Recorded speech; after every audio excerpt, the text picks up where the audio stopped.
Per Maret 2026, Indonesia berdiri di hadapan tembok utang. Angkanya fantastis, 9.900 triliun rupiah lebih, hampir 41% dari PDB kita. Bahkan, untuk sekedar membayar bunganya saja, negara harus merogoh 599 triliun rupiah. Pertanyaannya, apakah beban sebesar ini membawa kesejahteraan? Nyatanya, World Bank mencatat 57% penduduk kita masih berjuang di garis kemiskinan.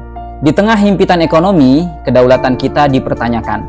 Perjanjian dagang ART memaksa kita membebaskan bea masuk 99% produk Amerika dan belanja ratusan triliun untuk pesawat Boeing. Kita terlihat bermitra, tapi apakah ini kerjasama yang setara? Atau justru ketergantungan yang makin dalam? Hati kita pun terluka saat melihat sikap diplomasi. Saat saudara di Gaza berdarah, narasi yang muncul justru jaminan keamanan bagi sang penjajah. Bergabung dalam Board of Peace tanpa melibatkan Palestina, hingga diamnya kita saat prajurit TNI di Lebanon menjadi korban serangan Israel. Kemana arah keberpihakan kita yang sebenarnya?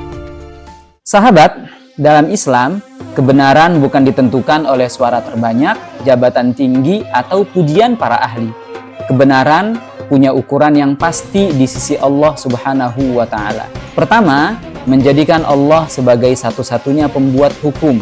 Kita diingatkan dalam surat At-Taubah ayat 31 tentang bahaya menjadikan manusia sebagai pembuat hukum yang menghalalkan yang haram, termasuk riba. Padahal Allah sudah menegaskan, siapa yang tidak meninggalkan riba, maka Allah dan Rasul-Nya akan memerangi mereka. Kedua, tanda keridhaan Allah adalah saat aturan Allah diterapkan secara kafah, secara totalitas. Seorang pemimpin berada dalam jalan kebenaran jika ia menggunakan syariat sebagai kompas untuk mengatur negara. Syariat melarang kita memberi jalan bagi pihak asing untuk menguasai kaum muslimin, baik melalui jebakan utang maupun penguasaan sumber daya alam. Allah berfirman dalam surat An-Nisa, وَلَنْ يَجْعَلَ اللَّهُ لِلْكَافِرِينَ عَلَى الْمُؤْمِنِينَ سَبِيلًا. Allah tidak akan memberi jalan bagi orang kafir untuk menguasai kaum mukmin. Maka, tidak ada aturan yang lebih baik, lebih adil, dan lebih membawa berkah selain hukum Allah. Masihkah kita meragukannya dan lebih memilih hukum jahiliyah? Saatnya kita sadar, jalan kebenaran itu hanyalah Islam.